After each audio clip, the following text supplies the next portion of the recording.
Hola, buenas, soy Carrie. Soy la mujer que más niños ha traído a Orense.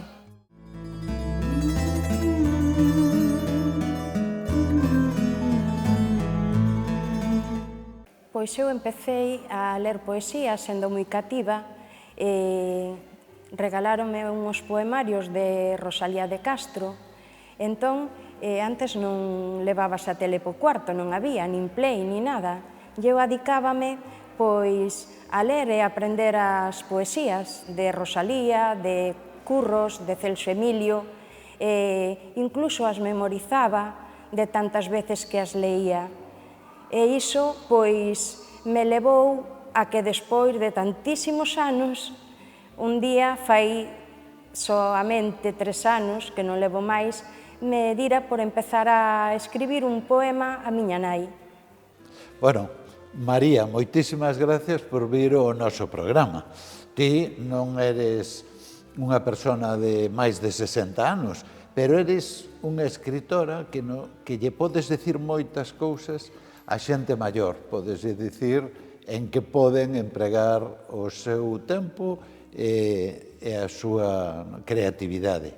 Agora estás a punto de sacar un libro, non? Como é o libro?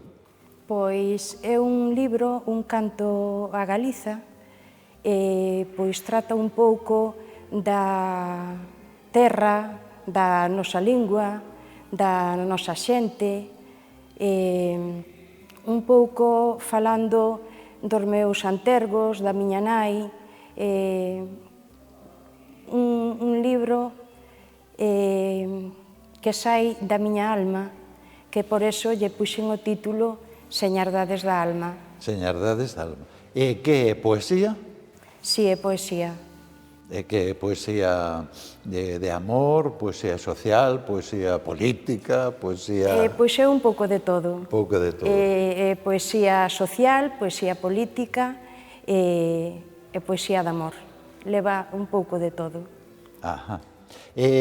Experiencias previas que tiveras dentro deste campo? Pois eu empecéi coa xente da revista Nós, a xente de arredor. Empecéi a publicar entre escoletáneas, na de Sempre Abril, con máis poetas lusos, galegos e asturianos, camiños, en Camiños da Poesía, e logo tamén me chamaron para facer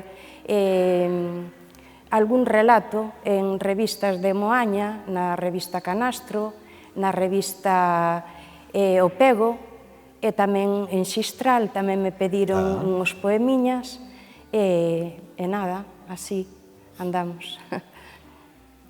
Moi ben. E agora que proxectos tes unha vez publiques este libro, non? Este novo libro, que proxectos tes? Pois, en principio, quero publicar o libro, quero dicir tamén que hai unha pintora que me fai as ilustracións, que é Carmen Osorio, que teñolle que dar as grazas porque fai todo desinteresadamente, e agora ela está expondo tamén unha das súas obras no Marcos Valcárcel, na homenaxe a Nanín. Entonces, para min, pois tamén é un orgullo que ela quixera formar parte do meu pequeno proxecto, vamos. E logo, pois, seguir ca revista, seguir escribindo as miñas cousiñas. Mira, o que falábamos ao principio, que consellos lle darías ti a xente xubilada e a xente de máis de 60 anos, non? Que lle dirías ti? Pois que non se metan na casa, que busquen actividades para facer, porque é moi bo para a memoria, para desenvolverse, para a compañía con máis xente, que non se arrinconen, que sempre se pode facer algo, sempre podes ser útil para algo. Aunque penses que non eres útil, sempre vas ser útil para alguén que lle poidas dar unha palabra de cariño ou alguén xa pode dar a ti. Entón, é moi importante que, mesmo no rural, que a veces é máis complicado, que puidera haber máis facilidades para que a xente se poidera reunir e que tiveran as mesmas oportunidades que teñen na cidade. Ajá, moi ben. Bueno, pois moitísimas gracias, María, polas túas aportacións e que teñas moitos éxitos co teu novo libro. Señardades da alma. Señardades da alma. Moi ben. Moitas gracias a ti, Armando. Nada, gracias.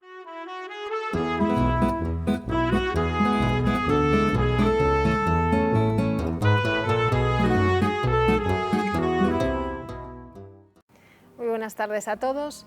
Hoy me gustaría hablaros de un tema que al menos para mí pues tiene bastante interés y que bueno, os voy a intentar describir de la manera más sencilla posible y que, bueno, que os resulte tan interesante como a mí. Voy a hablar del testamento. Cuando utilizo esta palabra, yo sé que a mucha gente bueno, pues se pone un poco nerviosa porque está realmente o afecta realmente a un aspecto muy privado y a lo mejor no deseado de su ciclo vital, de su vida. Y bueno, sabéis que hay distintas clases de testamento, que hay diferentes formas de abordar estas últimas etapas o últimas voluntades que yo quiero dejar aquí escritas en el mundo para mis herederos. Y bueno, sí, el testamento es la forma más adecuada de dejarlo todo previsto para cuando yo no esté. Pero ¿y si os digo que me va a interesar más que hablar del testamento de bienes, del testamento de dejar cosas a mis hijos o a mis descendientes, de otro testamento que afecta más a mi ciclo de vida, a mi ciclo vital, y a lo mejor también me da más miedo? Es el llamado testamento vital, el testamento de últimas instrucciones, mi última voluntad para dejar esta vida como yo quiero dejarla, con el respeto y la decencia con la que yo quiero que me traten las personas que, bueno, con las que me he relacionado y van a acompañarme en estos últimos momentos. Bueno, pues el testamento vital se trata de esto, se trata de marcharme como yo quiero irme y sufrir hasta donde yo quiero sufrir. Sé que a la gente esto le resulta, no digo incómodo, pero a lo mejor sí un poquito de miedo nos da, pero realmente conocerlo yo creo que nos ayudará a acercarnos a esta realidad que entiendo que es incluso hasta necesaria. Vamos a abordarlo de la siguiente manera. ¿Qué os parecería poder decir, cuando estás con tus plenas facultades, cuando sabes realmente lo que quieres, mira, llegado a un punto de sufrimiento en el que yo no pueda decidir, quiero llegar hasta aquí, y quiero llegar hasta aquí con dignidad. Entonces, si sucede que pierdo esa dignidad, no quiero estar enchufado a ningún aparato que me mantenga con vida de manera artificial, o no lo quiero estar de manera indefinida, y dejar instrucciones al respecto. Que, por ejemplo, cuando yo me vaya, si es posible que mis órganos puedan ser utilizados por personas a las que les puedan servir, quiero donar mis órganos, y no quiero que nadie interfiera en esa decisión que estoy manifestando yo ahora aquí de manera absolutamente consciente.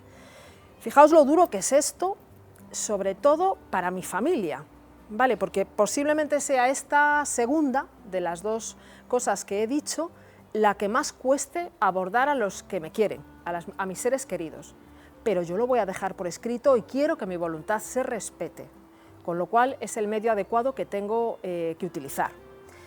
Otra cosa que podemos dejar por escrito, para que todo el mundo lo respete, es, vamos a elegir de entre todo mi entorno aquella persona que sé que va a poder velar para que no solo mis decisiones de última voluntad se cumplan, sino para que sea la persona con más capacidad, más poder y más fortaleza para poder adoptarlas en el momento en que eso suceda, a la que no le haga sufrir tanto esta situación.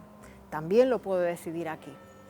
Es decir, el testamento vital me ofrece la posibilidad de decirle adiós al mundo de la manera que yo deseo que se haga y de hacerlo de una manera segura, porque, para los que no lo sepáis, yo estas instrucciones, estas últimas instrucciones, las puedo comunicar de manera absolutamente fiable de varias formas.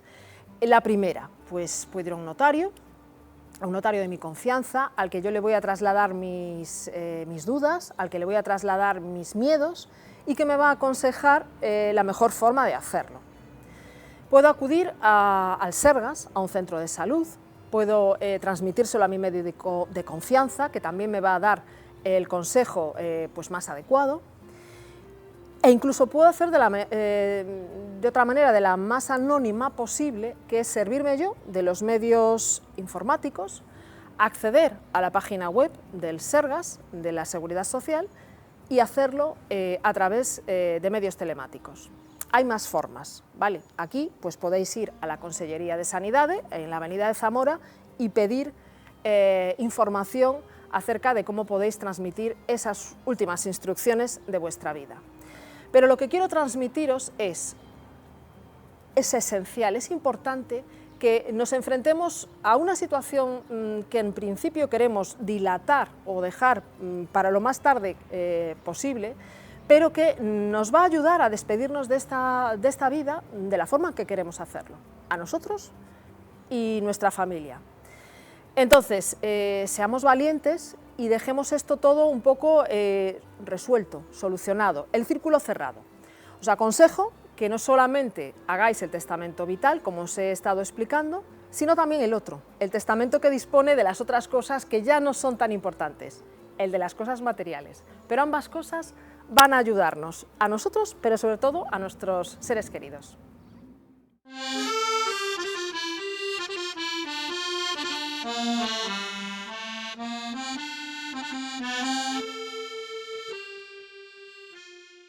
Bueno, cando decidín dedicarme á pedagogía naquel ano 1974, sentín toda esa pasión de poder formar tantos maestros e educadores sociais que van a mellorar moito a nosa educación, sobre todo en igualdade de oportunidades para os escolares que van chegando ao mundo educativo. Tú, bueno, nos figuras como profesor universitario y ¿qué fue lo que te llevó a elegir esa carrera? ¿Te influyó alguien, algún familiar, algún amigo, o ya tú tenías muy claro lo que querías estudiar y luego de dedicarte? Sí, bueno, a verdade é que estou para xubilarme e entonces é un bom momento para rebobinar, non? E facer historia de vida. Realmente, aqueles nenos que viñamos do rural, tiñamos que ir, como dice Simeone, partido a partido, é dicir, curso a curso. Poderei estudiar o ano seguinte, porque, claro, sempre os recursos eran limitados, tiñas que sacar unhas notas extraordinarias para poder ter becas, e, bueno, pois eu fun tendo esa fortuna deses nenos da aldea que poden chegar a ter título universitario naqueles anos, que era os anos 70. Entonces, bueno, chegado o momento de... Bueno, máis, a morte de miña mãe estaba en bachillerato, entonces, as irmás, meu pai, pues, non, tú sigues estudiando, porque tal... É dicir, tuven eses apoios todos, non? Entonces, por que pedagogía? Realmente, nesas circunstancias, pues, eu quería facer algo que tuveramos en Ourense. E o que tiñamos era magisterio. Pero xusto ese ano, en que eu entrei na universidade, se inaugura o colexio universitario. E entonces... bueno, pues mira, magisterio, pero pedagogía é moi parecido ao magisterio, esas ansias de cambiar un pouco a educación, de, bueno, pues que os nenos vayan máis alegres á escola, con máis recursos pedagóxicos que o libro de texto e a voz do profesor. Entonces, bueno, empezaron a contarme que a pedagogía iba de eso, e entonces, por xa empecé no ano 74, co Colexio Universitario Pedagogía. Mira, y tú ahora viéndolo desde la perspectiva de tus años de trabajo y que ahora estás a punto de jubilarte, ¿no? ¿Notaste cambios sustanciales o significativos en los jóvenes? ¿Son los mismos jóvenes o notas diferencia? Sí, bueno, sabes que as aulas universitarias, sobre todo a min, en pedagogía, pues nos tocaba ter xóvenes con 18 anos que viñan de bachillerato, pero tamén na clase moitos que xa eran mestres. E entonces, claro, incluso cando decidín ser profesor universitario, porque, bueno, hai unha parte de docencia, pero hai unha parte importante de investigación, eu sempre pude investigar temas moi interesantes, incluso temas moi relacionados con Ourense. Entre as moitas tesis que eu dirixín, que debo andar por máis de 20, pois teño a Casa da Xuventude, teño Benposta, centros de menores, de infancia e adolescencia. Do lado portugués, que 12 desas tesis son portuguesas, pois tamén institucións moi importantes, non? Entonces, nesa parte investigadora, pois, a universidade pois, é un espacio extraordinario. E a hora de trasladar eso á docencia, pois, en pedagogía, con eso de que 10 ou 12 mestres xa en exercicio viñan todos os anos a matricularse entre os xóvenes, pois dáballe unha riqueza ás aulas extraordinarias, porque, por un lado, dábache ese medo que lle podo ensinar eu a persoas que xa teñen experiencia docente. Pero, por outro lado, aproveitando esa experiencia, nunhas aulas máis participativas e máis de traballo de grupos, etc., pues, enriquecía moito aos rapaces. Que noto? Pois sí, probablemente naqueles anos 70, 80, estudiaba menor xente, polo tanto, pois viña unhas capas sociales, por un lado, é dicir, se podía estudiar con certos recursos económicos, e, por outro lado, pois tamén con notas superiores, non? Entonces, probablemente tuveran ese sesgo que hoxe non é que eu despois, cando xa implantamos educación social, traballo social e os magisterios, siga habendo nota para entrar, é dicir, é curioso que entre 75 alumnos cada ano en cada titulación e que, sin embargo, pois veñan tamén con boas notas, non? Pero probablemente, pois agora, a vida pois, os leve a asumir responsabilidades máis tarde. É dicir, naquelas edades, pois, eu mismo, para estudiar, o mes de xunio e a donde vou a traballar, non? Para completar a beca do ano seguinte e seguir estudiando. Hoxe, probablemente, pois, asuman esas responsabilidades máis tarde, non? Nun Estado de Dereito, onde hai xa máis posibilidades de estudiar, as universidades están máis cerca. Agora, mira as titulacións que temos hoxe en Ourense. Naquele momento eran 3 ou 4 e que tiñas que ir completar a Santiago. Entón, agora, tes a universidade máis cerca, estudia moita máis xuventude e, polo tanto, bueno, pues, asumen un pouco responsabilidades máis tarde. Agora sí, nunca tuvemos unha xuventude tan preparada. Eu, quizá, o que boto un pouco de menos é un pouco unha formación máis crítica, porque hoxe recibese moitísima información e a hora de dar validez a toda esa información que temos, necesitamos unha educación probablemente diferente, que naquele momento xa a tiñamos, porque xa a información xa nos viña moi filtrada. É dicir, cando leías un libro, cando alguén che recomendaba un libro, xa sabías que era un libro de calidade.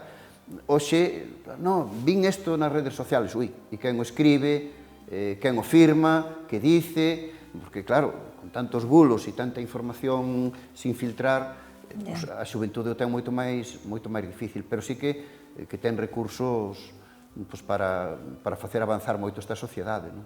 Vamos a ver, é un tema que está hoy moi en vigor, el tema del edadismo. Estás haciendo algo en proxectos de maiores ou desde tu... Sí, bueno, eu, dentro desas miñas investigacións que che dicía, pues, unha que está ahora a punto de terminarse, que é sobre Ponte nas Ondas, conectei con ese movimento que empezou por o ano 95, máis ou menos, e foi para min pues, unha inspiración enorme, tanto a nivel de investigación como de proxecto pedagóxico, non? É dicir, escolas de Galicia e Portugal, a través da radio, a través de un montón de recursos que foron utilizando, agora xa últimamente internet, decidiron utilizar a voz dos maiores, a sabiduría dos maiores nas aulas. Ou ben traendo eses maiores ás aulas, ou ben levando os nenos a aquelas institucións, pois a talleres de artesanos e a fábricas, a outro tipo de institucións, e logo traendo polas aulas pois, todo tipo de portadores, nos chamamos os portadores do saber popular, non? Portadores pois, de saber pois, os regueifeiros, por exemplo, que eran desas persoas que esa capacidade de improvisación, de facer poemas en tempo real, decir, todo eso, claro, levarlle aos nenos e dices, bueno, que isto, o rapeo e todas estas cousas que ven eles agora en outras redes, eso en Galicia e en Portugal, se facía desde sempre. E un pouco é unha cultura popular que se iba perdendo. Eses portadores, a maioría deles, aquí tiñamos un Florencio de Arboiro que morreu o ano pasado, non? Toda esa colección de rodas de afiar, recuperar eses oficios, pero todo eso non interesaba no sistema educativo. Entonces, desde Ponte nas Ondas, e moitos outros colectivos, pero Ponte nas Ondas, eran casi todos os colexios da fronteira, de Galicia e Portugal, e logo xa agora, a través de internet, con moitos outros países. e as persoas maiores iban ás aulas. Entón, bueno, nós, de alguna forma, investigamos un pouco eses temas, o que lle dicía, a propia Ponte nas Ondas, estábamos agora a punto de acabar unha tesis, o proxecto este do Lodoselo, embellecer na propia aldea, con todos os recursos, ir ofertando servicios en función do que necesitaban os maiores, pero que ao mesmo tempo eses maiores eran os mestres dos nenos que van visitar o proxecto. En temas de medio ambiente, en temas de vegetación, de animales do rural, de paxaros, etc. Ali van nenos que pensan que as patatas nacen nos árboles. Entón, claro, que lle vas decir aos maiores dali que as sementan, as cultivan, as recollen? Pois eses explican aos nenos e todo iso é apasionante, é unha pedagogía totalmente nova. E eu neste momento estou en un proxecto moi interesante con Portugal, Rumanía e Turquía, nos 3 países. Xa tivemos unha reunión aquí o ano pasado, este ano fomos a Viseu con 12 alumnos de cada un dos países, e agora estamos en pleno proxecto de que eses alumnos que recibiron esa formación se van a reunir con persoas maiores para abordar unha temática que lle preocupe a ambas xeneracións. Eles teñen que poñer de acordo cal é o tema que lles preocupa, pois a guerra, o medio ambiente, o edadismo, ou a exclusión que aínda siga habendo, non? Porque somos, en teoría, somos moi... E iso cando vais a comenzarlo? Empezaríamos en setiembre. En setiembre. En setiembre, agora os alumnos teñen aínda un curso neste mes, un curso virtual que preparamos igual para todos os países, e logo en setembro, en 6 sesións, eses 3 maiores e 3 universitarios van a abordar un tema, o gravamos, e logo sacamos as conclusións. É dicir, que é moi importante que os nenos e os xóvenes vexan aos maiores de outra forma e ao mesmo tempo tamén que os maiores vexan aos xóvenes non como teñen todo feito, non se preocupan por nada. Non, é dicir, eu creo que cada xeneración ten as súas potencialidades e vernos uns aos outros como unha comunidade que progresamos colectivamente, non? E neso hai moito que facer porque, efectivamente, hai dá a sensación de que do momento en que deixas de estar en pantalla ou te xubilas ou todo eso, parece que deixas de contar para a sociedade, non? E realmente que sí que hai moitas cousas que se poden. Mucho que hacer, claro que sí. Pues bueno, me parece un tema interesantísimo, estaremos atentos cuando esto se inicie, porque si podemos colaboraremos o asistiremos. Pues gracias que... Y bueno, el tiempo en televisión es el que es y bueno, ya no tenemos más.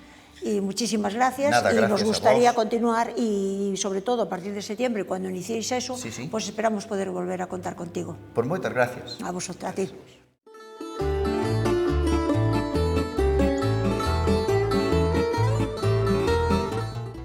La realidad es que he trabajado durante 50 años en prematuros, el servicio en que hemos tenido niños graves y muy problemáticos por sus enfermedades, pero gracias que han salido muy bien y que es una gran satisfacción para todos nosotros, para todo el personal, para todo el equipo. Entonces, eso es una alegría grande porque después ves la evolución de esos bebés que han salido adelante, que te vienen a ver y que te dan muchas satisfacciones, porque te aportan a la vez del trabajo que has hecho, la humanidad y el cariño que ellos te aportan, que te transmiten y la alegría que al verlos por la calle te saludan con abrazos y todo debido a nuestra labor del equipo, todo el equipo que tenemos en el servicio. Pues funciona muy bien porque de niños muy graves que parecían que no iban a salir adelante, salieron maravillosamente bien y después nos dan unos recuerdos y unas vivencias maravillosas. Entonces todo esto va añadido al buen rollo que hay en el trabajo, porque es un equipo muy específico, porque claro, son trabajos muy especificados, porque son niños tan pequeñitos que tienes que tener una precisión con ellos muy exacta, pero bueno, el equipo ayuda mucho porque todos son unas grandes profesionales y estamos tan unidas unas con las otras que eso rueda de maravilla. Y después, a los pocos tiempos, cuando ya van de alta, vienen allí a vernos, nos traen unas fotos, nos dejan allí unos recuerdos, y entonces son las vivencias más maravillosas que podemos tener, porque de ellos es el futuro que va a salir adelante. Entonces ves todo el trabajo que hemos realizado y que le ha sacado su provecho. Entonces yo ya te digo, bueno, que yo he trabajado toda la vida, 50 años, y éramos, aparte de trabajo, una gran familia, porque no solo era el trabajo, convivíamos con nuestras vivencias, nuestros hijos, contábamos nuestras aventuras, pero era todo muy precioso, y hoy en día nos recordamos, nos vemos y nos recordamos con una ilusión y una alegría tan tremenda y tiempos tan felices que nunca nos olvidaremos de ellos, la verdad. Entonces no puedo más que decir que doy gracias a todo por el trabajo que he tenido tan precioso, porque aparte de los trabajos ves que una persona mayor, si se muere o pasa algo, te deja mucha pena. Sin embargo, nosotros vemos que el esfuerzo que hemos hecho le sale adelante el trabajo que hicimos, y que esos niños van a ser el día de mañana en el futuro y la mayor satisfacción para un trabajador.